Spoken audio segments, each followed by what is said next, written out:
Why can't you people just leave me alone? Because you are the Slayer.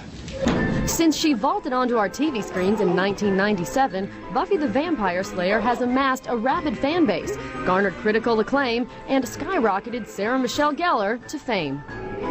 It's been a very long run, but it's been a wonderful run.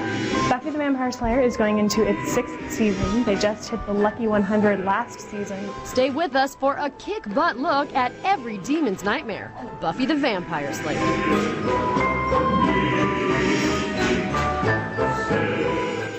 Who doesn't like to go home and curl up in front of the fireplace and watch a good horror movie and scream? Buffy Summers from Sunnydale, California is just like every other typical teen, except that her extracurricular activities include slaying vampires. Oh.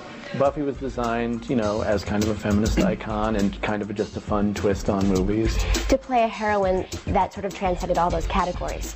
That wasn't the ditz or the most popular or the prettiest. All right, here we go, kids. Buffy the Vampire Slayer is such a huge hit because Joss Whedon brought back that kick-ass babe. The girl you think is the victim not being the victim anymore. Buffy Summers is the chosen slayer for this generation, so whether she likes it or not, she is the protector of all that is good in the universe.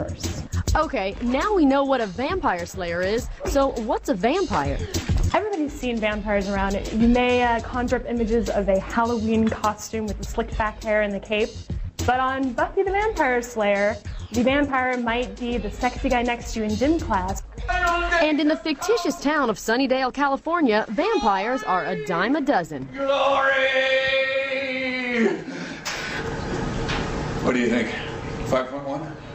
Sunnydale's built on the Hellmouth, and so that's where the portal is. Just sort of like bad real estate, I guess. Slaying a vampire, or member of the undead, is not a very pretty sight. Beheading and holy water and stakes and fire. Sometimes the characters get creative with their killing. Willow did a vampire with a pencil. I mean, that was in season 3. They were studying for their SATs. I know my Buffy. And then Buffy broke her pencil, and the Giles had another pencil for her to continue her SATs. Wow. I know my Buffy. Buffy originally was a movie on the big screen in 1992 starring Christy Swanson and Luke Perry. That was written by Joss Whedon. I wanted to tell the story. A horror story that takes place in high school just intrigued me enormously. I think I was the right age when it came out. I thought it was fun and wanted to dress like Christy Swanson. The movie went the direction it went because the people that were making it wanted to go that way. And Joss always felt that he had something else to offer with it. In 1996, Joss Whedon tried to convince the networks there was more bite to his story. What he wanted to do with the series was to take the premise of the movie, which is a high school girl is actually a vampire slayer, and develop it and go deeper into it. The fledgling Froglet network leapt at the chance to work with Joss, and in March of 1997, Buffy the Vampire Slayer hit the small screen. We took the idea from the movie, but basically that's all we took. We took the idea of a 16-year-old girl who all of a sudden is saddled with having to deal with the problems of a 16-year-old girl and save the world at the same time. And that's basically it. Otherwise, it's really completely different from the movie. Movies are fun, they're big, they're wide. They're also long, expensive, and writers don't really get treated very well. With Buffy, it works on a smaller scale and a smaller screen, but I'm telling a story every week myself that I want to tell, and that's more exhilarating than working on any movie. Buffy the Vampire Slayer really changed the look of the WB because after Buffy came on the air, they started Dawson's Creek, they started Charmed, and it started becoming a network where teens knew it was a place for them to be. Word of mouth helped us a lot because when you hear Buffy the Vampire Slayer, you're kind of like, I don't know about that. But then you actually watch it, and the writing is amazing. So you think of the show and you think, well, it's this horror, teen kind of, show, and what will I understand, what will I have in common with it? But I think that's what the genius of our show is that even though she's in these strange situations, people will understand them. And the fans that I've talked to and that I've heard from, I've just been like, they just love the characters, and they watch every week, and they tape it and watch it over and over, and I mean, they find things in our show that we didn't know. Joss Whedon keeps the audience coming back by infusing each episode with horrors both natural and supernatural. Well, he's the brains behind the show. I mean, the show is his genius, the show is in his head, and without his vision, there wouldn't be a show. The great thing about the show is we can really take from anything. We can steal bits from westerns, from musicals, from horror movies. When we have story meetings, you know, we come at it from two totally different angles. What's a story that you love? What's a monster that you love? What's your favorite horror movie? What scares you the most? And then we'll say, what's the most embarrassing thing that ever happened to you in school? And see how the two of them fit together. So the show works on all those levels. It's quite bizarre, yeah. Ever changing with every episode. It is. I think that also attracts to the different types of the audience members out there that watch it and are attracted to different topics. People say, well, you can't have horror. You can't mix horror and thrills with humour. Well, you can, and we do. Stop! Joss's wit is he's a very funny man.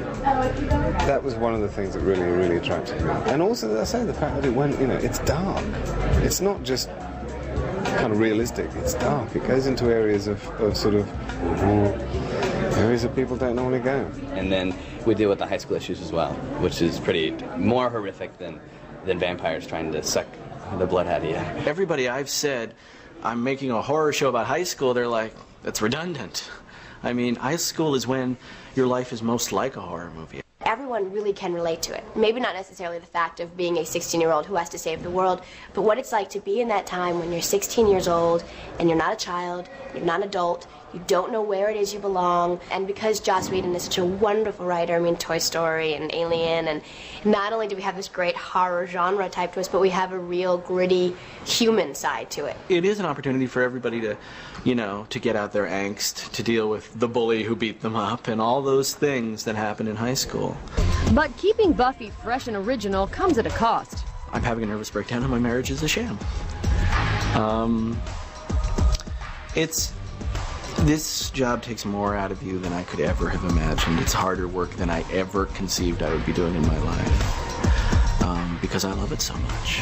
And every costume, every frame, every line of dialogue, every angle I have to see. I have to make sure that it's the way it has to be. Joss is very, very particular about his tears.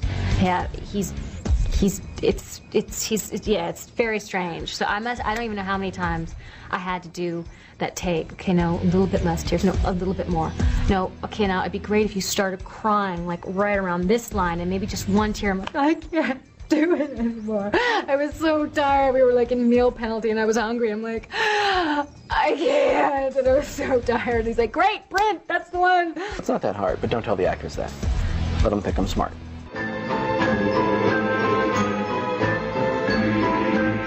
I have a very distinct line where Buffy ends and Sarah begins. I always have to remember that they're two very different people. It's like she's a close friend. She's a three-dimensional human being, and I think she's not a stereotypical comic book character. She's not your typical heroine. Landing the role of Vampire Slayer was battle in and of itself for actress Sarah Michelle Gellar. I originally had auditioned for Buffy, and then they brought me back as Cordelia, and I proceeded to go through the entire audition process as Cordelia. I then landed the role of Cordelia. They still hadn't found a Buffy, so I begged and begged and begged. It was a lot of auditions and a lot of tests. So when they finally told me that I got it, I sort of stood there quietly for about 5 minutes before it actually sunk in that they meant it. And then I started to panic and shoot off all my fingernails. It's like every actor's dream job because you get the comedy, you get the drama, and you get the action. And it's something I never thought of myself as like an action actress, but it's great. I get all my aggressions out. I get to beat up people at work, people that are like 6 foot tall, 200 pounds. Yeah, I can take them. I'm Buffy, and you're history. I do have a stunt double. Let's not say that, you know, that I will not and cannot take the credit for everything that you see on the show, because if I had to go through a glass wall as many times as she had, I wouldn't be able to come in the next day. By night, Buffy, the quick-witted heroine, saves the world from the undead. By day, she's an average teenager. I think the most amazing thing about the character is she's everybody.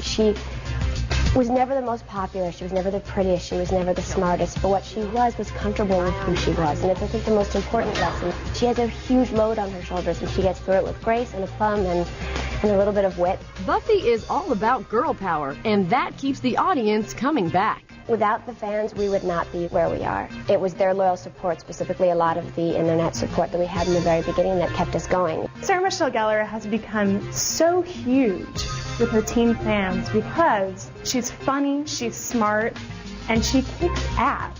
So many teen girls want to be exactly like her. That's who we make the show for, and the fact that they love the show so much, that's the greatest reward that we could ever ask for. We make the show for them. Fans adore Sarah, but they are not her only admirers. We're all friends, you know. After like the first day, it's like, ooh, she's cute. Yeah, now it's like, oh yeah, it's like my sister. I love, working with her. She is the utmost professional, and she's just a wonderful person. We work well together because, frankly, we both always know our lines really well, and that makes for spontaneity. Sarah is amazingly quick with lines. She makes me embarrassed because I used to be the quickest study that I ever knew, and then I met her, and she just like puts me to shame. I hate that. Sarah, as Buffy, has brought so much to her character because not only does she, battle the demons and slay the vampires, but she has this unique way of really taking each script and bringing it into her own and experimenting with that. Still ahead, Willow, Giles, Spike, and the whole gang. Hey, even a Slayer needs help sometimes.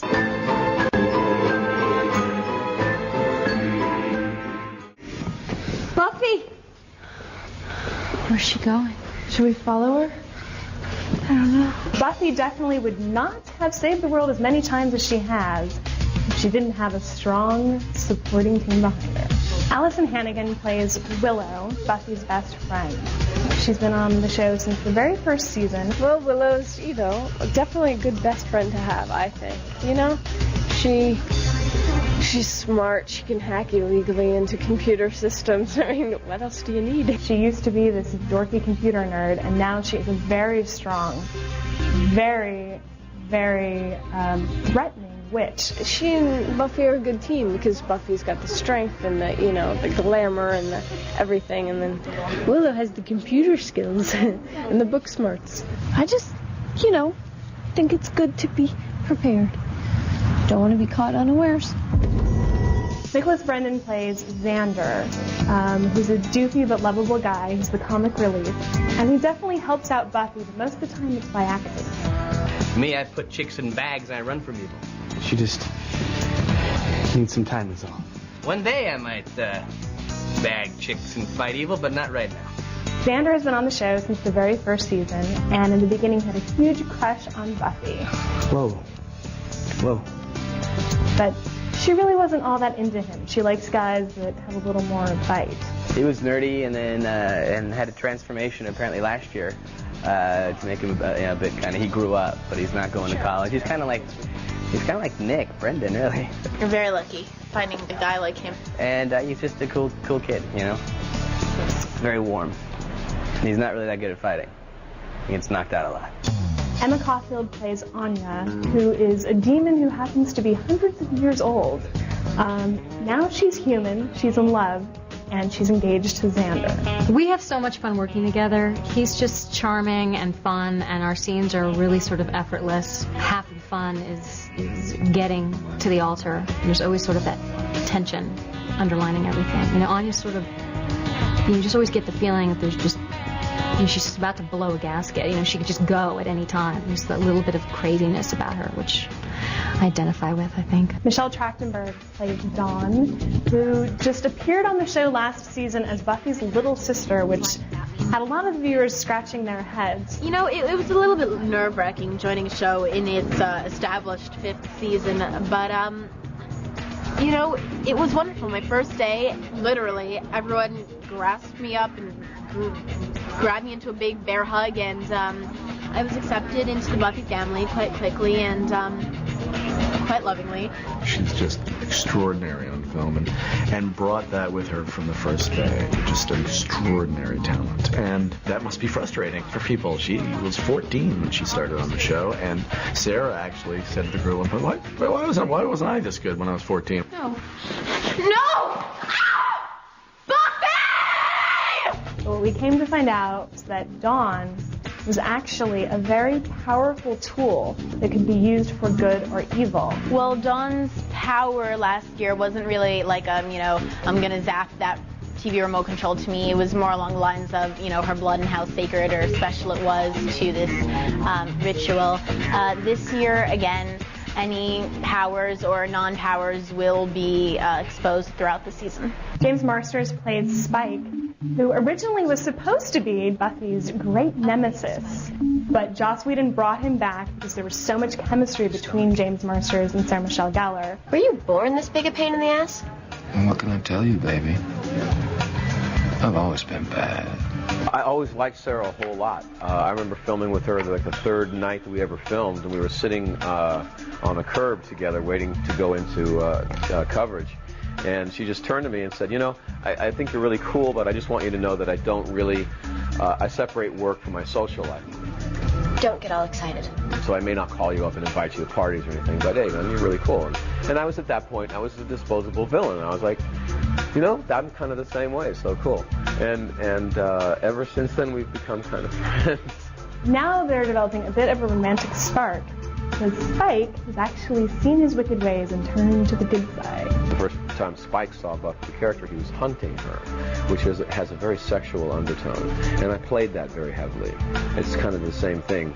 Some man hunting a woman in a bar, looking at her dancing, walking across the bar, just noticing her is both sexual and violent, and I played that. And so there's been that undertone the whole time. Now, I haven't told the producers that. I actually tell them now. Anthony Stewart's head plays Giles, who is Buffy's watcher.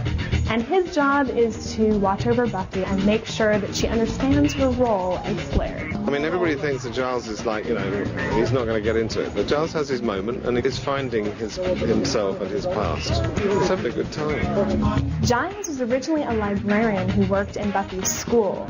And over the years, he has shown her exactly what she's supposed to be doing and in what ways she's supposed to be protecting the world.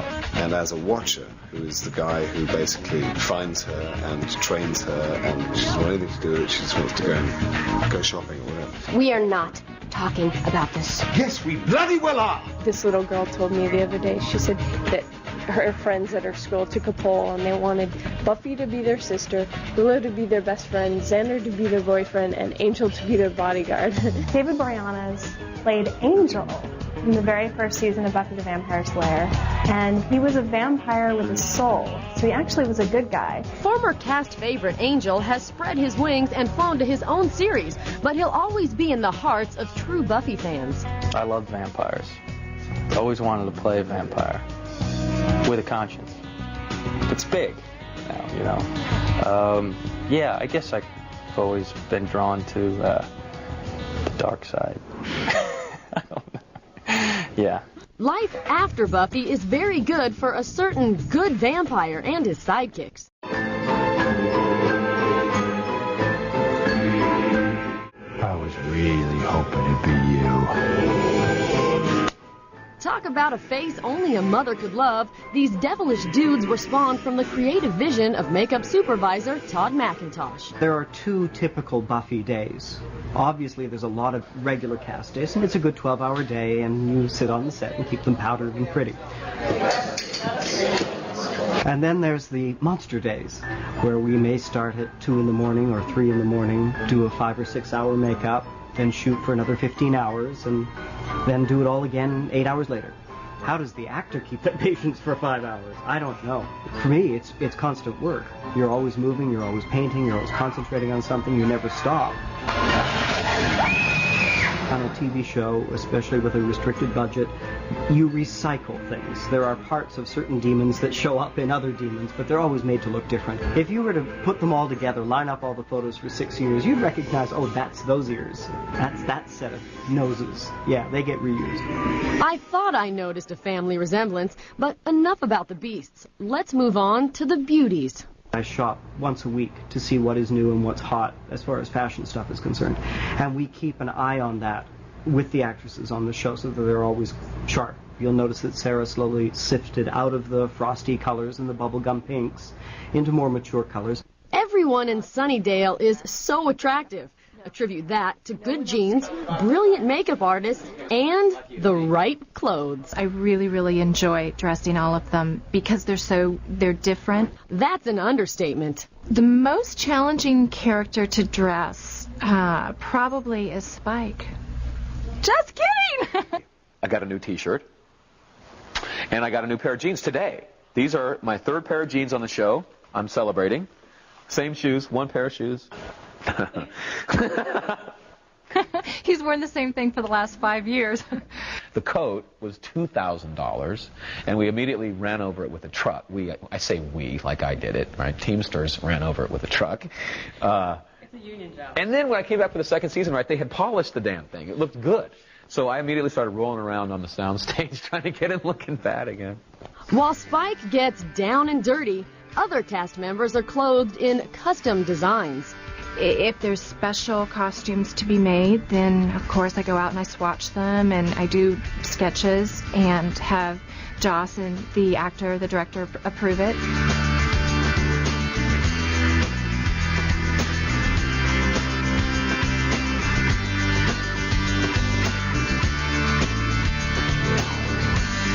I've definitely seen a lot of pants split over the years, especially with some of the stuntmen when they're dressed as vampires. And if Spike were to rip his britches, he'd hightail it to his fabulous new crypt. Did you see the bed in there? Okay, I don't know anything about what's going to happen this season, but all I do know is there's a bed in my crypt over there, and every time I've had a bed, I've had a girlfriend. So yeah, I like my crypt a lot. They've also shoved a coffin in the wall, right into the cement.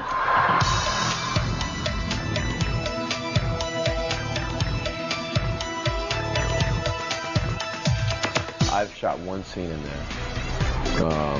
One scene in one very specific location of the crypt. But man, he must have dug out a lot of space or something, because there's a big, nice little area in there for him to hang out in. In fact, each of the characters' rooms reflect their unique personalities. My favorite color is purple. So when they asked me when they were creating Dawn's room, they were like, oh, what colors do you kind of see for Dawn? I was like, oh, let me think about that purple. It's kind of, you know, your regular teenager's room. There's posters on the walls. There's the cool iron bed with like the stuffed animals mixed in with like pictures of friends and things that Dawn has found interesting. It's all like kind of really bright kind of colors.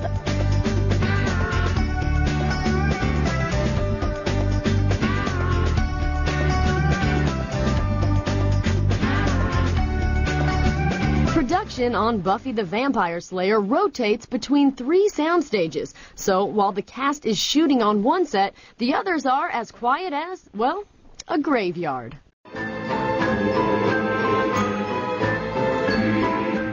Last looks, kids. Last looks. There's absolutely no way, until you spend a day here, there's, I don't think, any way to understand how incredibly grueling it is and how after 6 years it doesn't get any easier.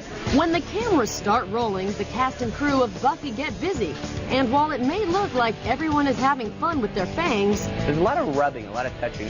Playing in the world of vampires is grueling work. The people around here are insane. They are not, the producers and directors are, TV isn't good enough for these people. They want a feature film every week. They seriously want and are not satisfied with anything less than feature quality film. That's, I can just tell that's what they're targeting, and they will push themselves and everybody else to get that. We can't make the show without 110% of every person here. You know, there's not time for an off day. There's not time for that. So you have to really be prepared every day to give it everything. And that's exhausting. All say mounting a show of this magnitude requires extended hours for weeks on end. But the pressure is doubled for teen actor Michelle Trachtenberg, who must keep up with co-stars as well as schoolwork. It's kind of part of the world that I live in because I love doing what I do so much, and because education is very important to me. I have had to find a way to balance everything. Usually my day at work consists of I believe it's about 6 hours of work, and then about 3 hours of school, and then half an hour for lunch. All adds up to 9.5 hours. Come on, it's 4 blocks away. I'll go straight there. It's not like I'm going to be roaming the streets. Please? It's difficult because I have to run back and forth from the set, especially, when you're doing an emotional scene and you're crying and then you have to go and do your algebra test. Despite the demands, Michelle is just as dedicated to battling the demons as the rest of the Buffy team. It's a big show. We have sometimes 2 or 3 different units running at the same time with different episodes. So we'll have episode 7, 8, and 9 all going at the same time with different makeups. It can be very, very taxing. What keeps the spirit of this production alive week after week is the spark that lies within the scripts. When you have a show that's written as well as our show, and you know that you're doing quality work, or just you're on a quality show, it makes going to work a lot easier, and it just seems to get better and better. So I think that kind of keeps us all very happy. And then he said he couldn't imagine his life without me, and then he gave me this. Which I'll be paying for the rest of my life. We've got such great scripts and everything is new and fresh, and it never feels as if, we're doing episode 13 again. Oh, yeah, remember that one where we were running down the hallway? You end up watching the show thinking, anything is possible at any time, and it is. So there's that element of, you don't really ever just sit back and relax and take things for granted. The most important thing about those scripts every week is the amazing writing. It's the first show I've ever done. I've been doing this 23 years. First show that I've ever waited for the scripts. I'm anxious for the scripts, and I love to read them. I go running off the set when I get it and sit myself in the trailer and read it like a good book. Taking a story from the page to the screen can be as difficult as defanging a vampire. I trip on my coat a lot, so we both, whenever I go up a ladder, the damn long coat gets in my way, so we blow takes on that. Because it's challenging work, It's not all fun and games. We work really hard.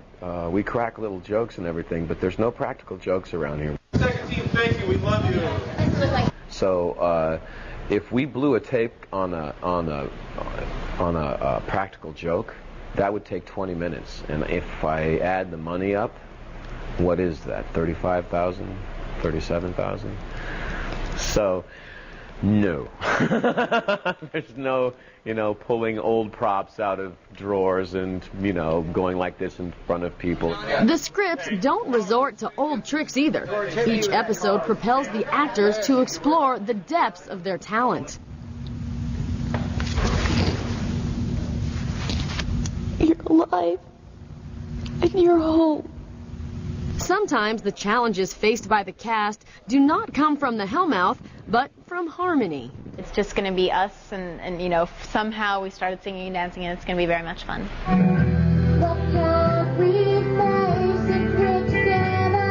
I can definitely say it's going to be unlike anything you've ever seen before.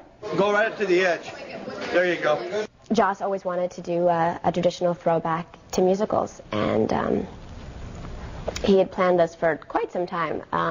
It's the hugest undertaking we've ever done. Sometimes we'll just be in a scene and we'll belt out a song. No, we're doing that right now.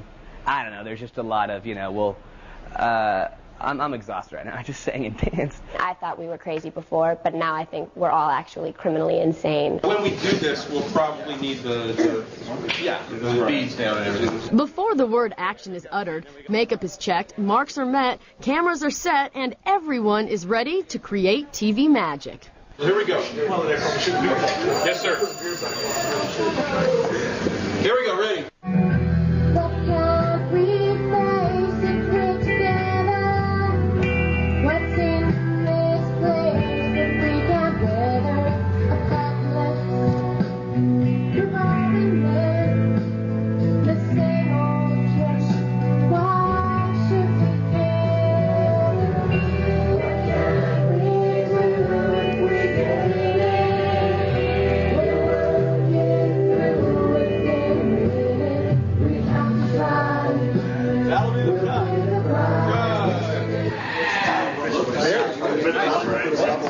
scene down, many to go. The cast and crew worked through the wee hours of the night, bringing vampires into our living rooms every week. Here we go, kids. Let's shoot.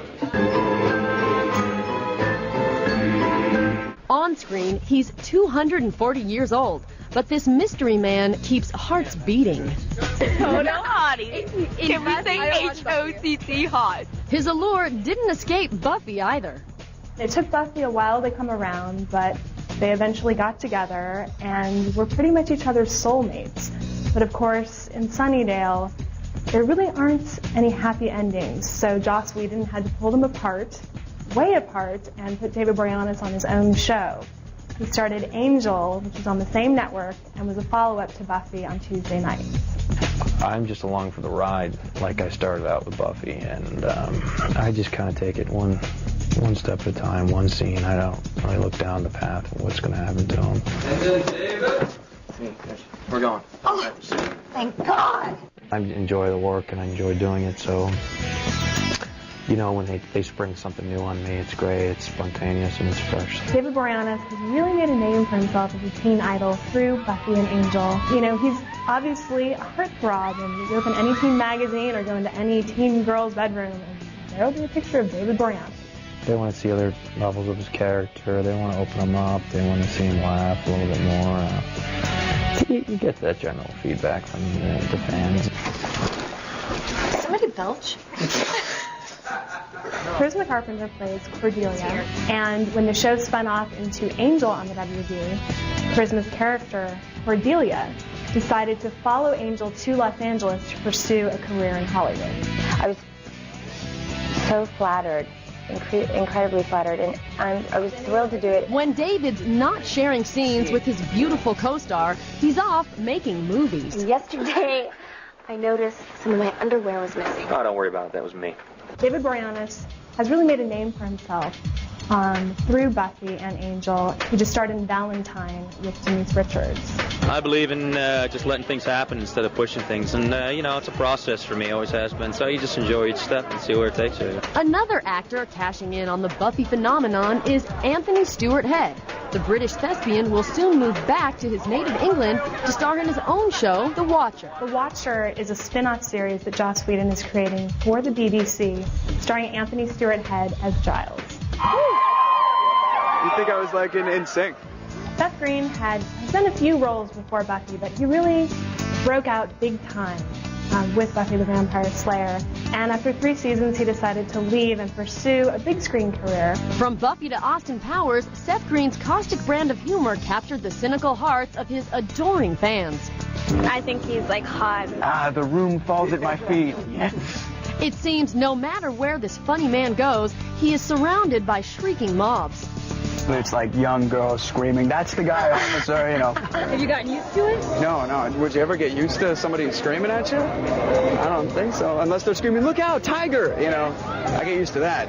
But Seth has worked hard for all this adoration. Case in point, his grueling role in Austin Powers. I wouldn't exactly call it a ritual, but at the end of each day that I worked, they'd say like, "Seth Green," and everyone would applaud, and then I'd have to get down on all fours, and every person in the crew would take turns kicking me in the bottom, and then I'd, limp away and go home and be like, "Ooh, we're gonna do that again tomorrow." He's kidding, we think. This valiant devotion to his craft has made Seth Green one of Hollywood's most in-demand young actors. Right on! She's known to Buffy fanatics as Willow Rosenberg, but these days many moviegoers remember Alyson Hannigan for her role as a sex-obsessed band camper in the American Pie films. Yes, it's something I won't live down for the next, life. Alyson Hannigan is very smart about picking the roles that she takes, because when she auditioned for American Pie, they wanted her to play Heather, which would have been a more prominent role, but she took the role of Michelle because it had that band line, and she knew that that would really sell herself. 9 months out of the year, I already have a job, but I've gotten, or since the first one, I've gotten a lot of scripts to sort of, hey, will you do this character in this movie? So it's sort of the same character as Michelle in the lesser movie, in American Pie, so I obviously didn't jump on those. Alyson Hannigan is going to be on one of the first 7 celebrity adventures, going to one of the 7 wonders of the world. And she went with Alexis Denisof, who is her boyfriend, who used to be on Buffy and is now on Angel. Well, we met on Buffy. We were flirting with each other, but he didn't actually want to date because, you know, we're working together. He wanted to be professional or whatever. Then she went off and went out with somebody else, which really pissed me off. So when they finally broke up, I nabbed her. It was good, though, that we didn't date off that, because then we became really good friends. It was a nice escape from, like, Hollywood, and it's just definitely something I will remember for the rest of my life.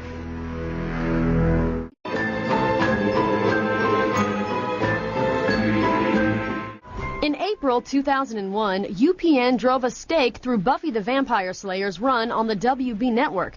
Joss Whedon's critically acclaimed series jumped from the Frog to the SmackDown network. There is no change in the process. We're still shooting the same show in the same place with the same staff and the same stories. UPN is different than the WB in that I think it has a broader audience. The WB has been targeting teens for years, while UPN has shows like WWF SmackDown and the Star Trek series. I'm happy. I mean, I think anything that, you know, rejuvenates a show is a good thing, and it has. I mean, it's just created a whole different energy and buzz for all of us. Bosses are the same. The people who develop the stories and make the stories and decide whether we live or die are the same, and their bosses are the same. It's really 2 levels above us that all of this fury is happening. The only difference is, you know, the channel. Actually, there is one more difference. What it really came down to was more money for the studio. I was happy that the show got more money, you know, and I don't know, you know, where that was going to go, but I knew that it wasn't going to be a bad thing. UPN got the show because it was willing to put up the most money. The network plunked down a cool $102 million for 44 new episodes of the teen cult hit, but no money in the world could take away the sting of being overlooked at the 2001 Emmys. The Emmy is an old institution, and we don't make our show for that. We make our show for these people, and I'm sure a lot of people on our show would have loved it. To me, it's, you know, it's one less award show I have to get dressed up for. Sure, that'd be nice. I'd love, you know, one would like to have an Emmy, but I still think, you know, we're probably a ways away from that. You know, I do my best work. My actors do incredible work. I've been a little bit outspoken about the Emmys continually snubbing Joss and the show, and it's not cool, you know, it's just not. It just seems to be a lot of politics, and it's an award show, really, and I think that, you know, Joss's message is getting out there, and, you know, and I think that since we haven't really been recognized before, that's what we know. We make the show because we love to make the show. It would be wonderful to be honored by the Emmy Academy, but you know what, there's always next year. But Buffy creator Joss Whedon isn't so sure. There definitely is an age bias. You know, people don't, I think they just resent the idea that people should be that good when they're that young and pretty. The show deserves it, Joss deserves it. The problem is you know, the Emmy board, really the people who can nominate the show really don't watch the show. But Buffy fans do, and they can't wait for the new season to start. The way that they've decided to end the season with cliffhanger after cliffhanger after cliffhanger, the audience is really on the edge of their seats. We all are. The 5th season ended with Buffy's 100th episode and her death. She actually died at the end of last season, so things are looking a little dismal. But no, she's really dead. I mean, like the worms are eating her brain. Like she's decomposing. Seriously. This was a story that Joss had planned about 3 years ago, so I always knew where we were going at the end of year 5. It's great because it shows that she's not totally invulnerable, and it also shows that when you're dead on our show, you're not always totally dead. Obviously, we're going to bring her back fairly quickly. I just have to have hope that, like last time, I'm coming back. I never give anything away if I can avoid it. Oh, come on. First episode, we deal with the idea of bringing her back and how it's done and what it feels like and what it's like for her and everybody else and how strange it is that she should be back. And that is something that will bleed through the entire year. And I really don't know what's going to happen. I sort of try not to find out too much information, because then all I think in my hopes up and it won't happen, or it's just too hard to talk to the press and say, no, I really don't know. And then I'm like, oh, but guess what? Buffy is going to be a little bit older. She has a little bit more responsibilities this season. But overall, the show is going to be the same Buffy that we've always known and loved. Buffy fans can also watch early episodes of the hit series 5 nights a week on the FX channel. It's a great show. We're very lucky to be on it. And like I said before, as long as we keep on doing great shows, the fans will watch it because they want to see the show. I think UPN and plenty of, actually the critics are getting the word out there that the show still exists. And I think people will figure it out. To work the hours that we work, to produce the episodes that we produce, you have to love what you're doing. You have to love it with every ounce, every fiber that you have, and that's what we do. This product is a real labor of love.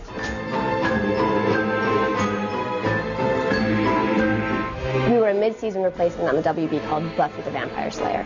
You see how much respect you get in the beginning. I mean, we joked, like, we couldn't pay directors to come do this show, and everyone sort of laughed at us. And when I first got the show, a friend of mine said to me, oh, don't worry, you'll get another pilot next year.